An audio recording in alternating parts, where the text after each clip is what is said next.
Hi friends, आज हम discuss करेंगे एक बहुत ही इंपॉर्टेंट टॉपिक के बारे में जो कि यूपीएससी और state public service commission point of view से बहुत ही इंपॉर्टेंट है।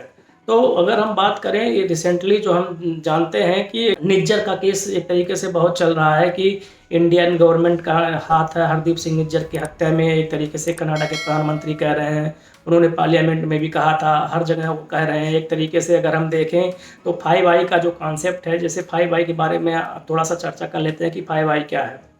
एक्चुअली में 5I United state of America, United kingdom, Canada, Australia और न्यूजीलैंड का एक इंटेलिजेंस शेयरिंग प्रोग्राम है। ये पांचों देश मिलकर एक तरीके से इंटेलिजेंस शेयरिंग करते हैं और उसमें बताते हैं कि कौन सा देश क्या कर रहा है, किसके पास कौन सी इंटेलिजेंट रिपोर्ट है, किसके पास कौन सी है।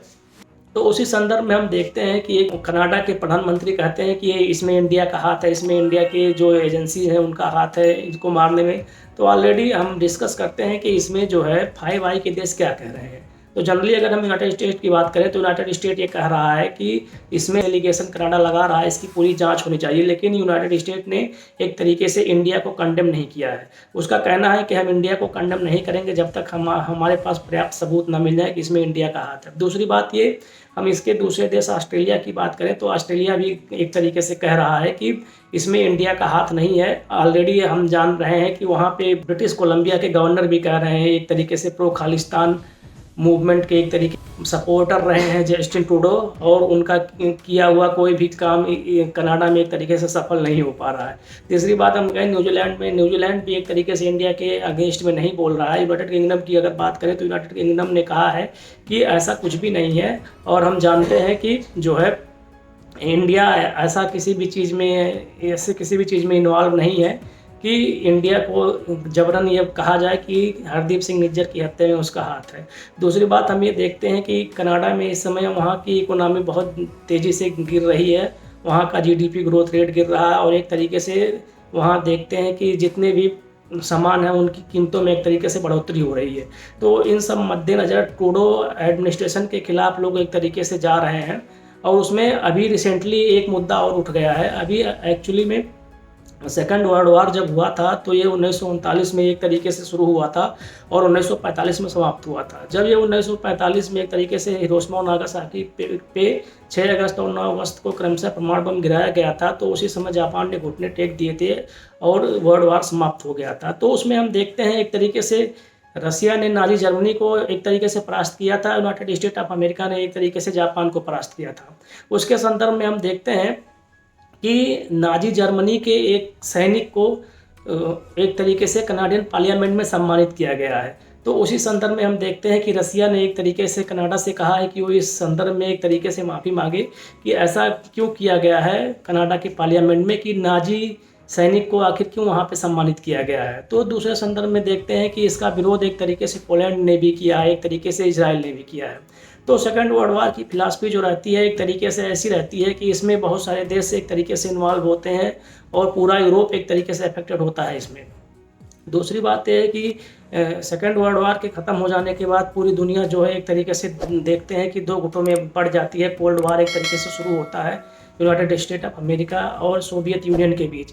ये कोल्ड वार अपने चरम पे पहुंचता है 1990 में। उसके बाद हम देखते हैं कि कैसे अपने पीक पे पहुंचने के बाद एक तरीके से जो है यूएसएसआर टूट जाता है और कॉमनवेल्थ ऑफ इंडिपेंडेंट नेशन का एक तरीके से उदय होता है। उसमें हम देखते हैं कि कैसे कैसे ईस्ट यूरोपियन कंट्री जो है एक तरीके से स्वतंत्र हो जाती हैं और उसमें बहुत सारा प्रोग्रामिंग की जाती है कि कैसे और नेशन को जो कम्युनिस्ट ब्लॉक है उसको कैसे कैपिटलिस्ट देशों में एक तरीके से परिवर्तित किया जाए।